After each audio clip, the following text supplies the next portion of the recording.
The year is 2024, a time when the world is more connected than ever, yet some places remain shrouded in darkness. Behind imposing walls topped with razor wire, hidden from the world's gaze, lie places of despair. These are not just prisons, they are concrete and steel cages where human dignity is crushed, and hope withers. The air is thick with a sense of hopelessness.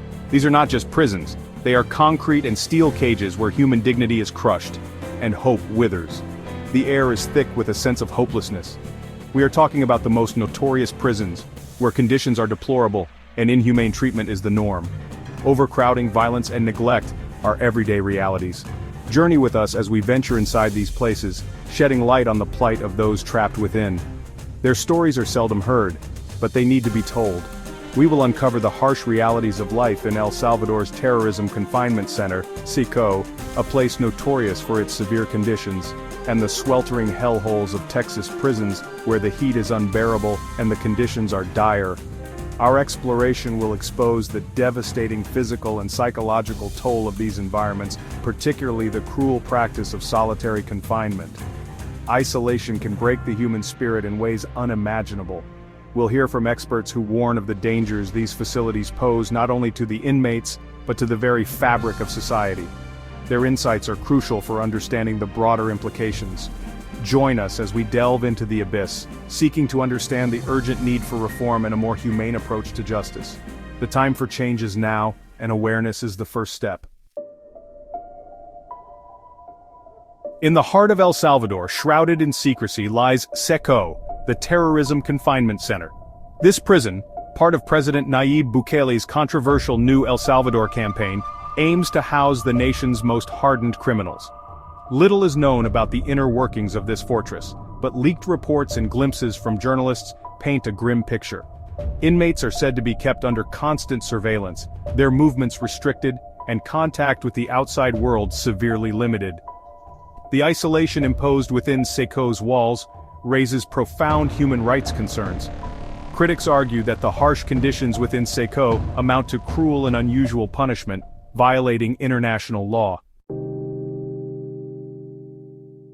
Texas, known for its sweltering summers, becomes a breeding ground for despair within its prison walls. In recent years, the state has faced intense scrutiny for its inhumane prison conditions, particularly the lack of adequate temperature control. Inmates endure extreme heat, often exceeding 100 degrees Fahrenheit, with little to no relief. The stifling heat exacerbates existing health conditions and creates an environment ripe for violence and despair. Lawsuits filed by inmates and their families paint a harrowing picture of suffering, with reports of heat stroke, dehydration, and even death. The lack of basic necessities like air conditioning in a state known for its extreme temperatures raises serious questions about the value placed on human life within the Texas prison system.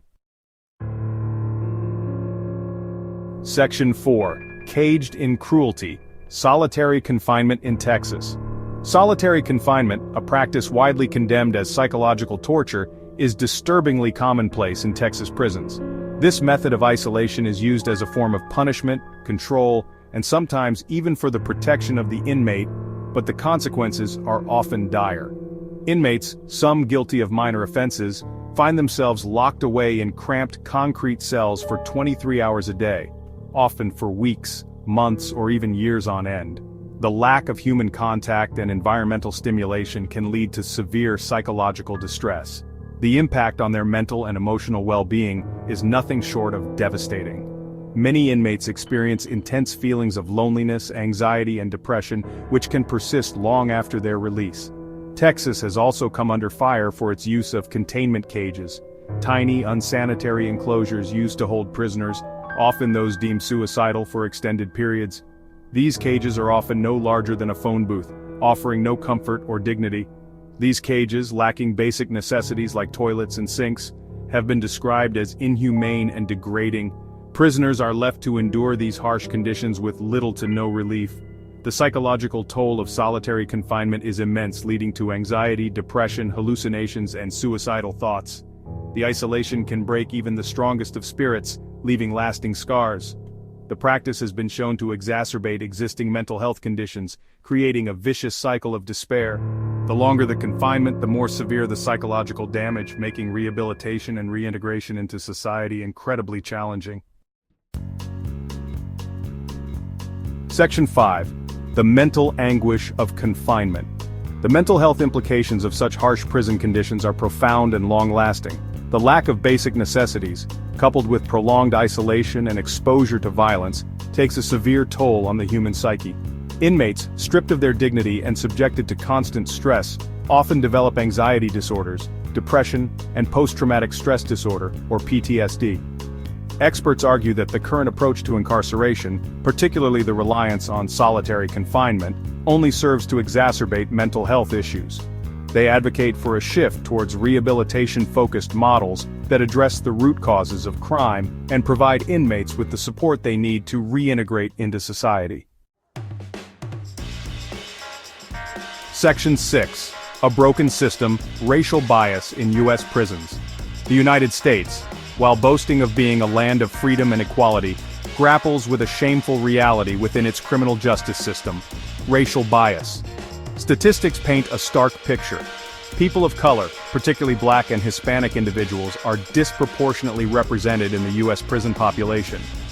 This overrepresentation is not a coincidence but a result of systemic racism that permeates every stage of the justice system, from racial profiling and biased policing to harsher sentencing for similar crimes. The consequences of this racial disparity are far-reaching, perpetuating cycles of poverty, disenfranchisement, and social injustice. Addressing this deep-rooted issue requires a multi-pronged approach, including criminal justice reform, addressing implicit bias in law enforcement, and investing in communities most impacted by mass incarceration. Section 7. A call for change towards humane treatment. The deplorable conditions within these notorious prisons are a stain on humanity's conscience. Overcrowding, unsanitary facilities, and a lack of basic human rights are rampant issues that need immediate attention. They represent a failure of our collective responsibility to treat all individuals with dignity and respect, regardless of their crimes. The mistreatment and neglect of prisoners reflect poorly on our society's values. It is time for a paradigm shift in how we approach justice, one that prioritizes rehabilitation over retribution. Education, therapy, and skill building should be at the forefront of prison reform. We must demand better conditions within prisons, ensuring that they are safe, clean, and conducive to rehabilitation. This includes ensuring access to basic necessities, adequate health care and mental health support for all inmates, and meaningful opportunities for education and rehabilitation. Providing inmates with the tools they need to reintegrate into society is crucial. The inhumane practice of solitary confinement must be abolished, as it causes severe psychological damage and does little to rehabilitate. Instead, we should replace it with alternative methods of managing difficult prisoners that do not inflict lasting psychological harm. Group therapy and restorative justice programs can be effective alternatives. Furthermore, we must confront and dismantle the systemic racism that infects our criminal justice system, ensuring that all individuals are treated fairly and justly. Striving for a future where equality before the law is a reality, not just an aspiration. True justice can only be achieved when the system is equitable for all. The journey towards a more just and humane society requires a collective effort. It is a responsibility that falls on each of us. Let us raise our voices, demanding change and advocating for policies that support humane treatment and rehabilitation, and work towards a future where prisons are places of transformation, not torture. Together, we can create a system that reflects our highest ideals of justice and humanity.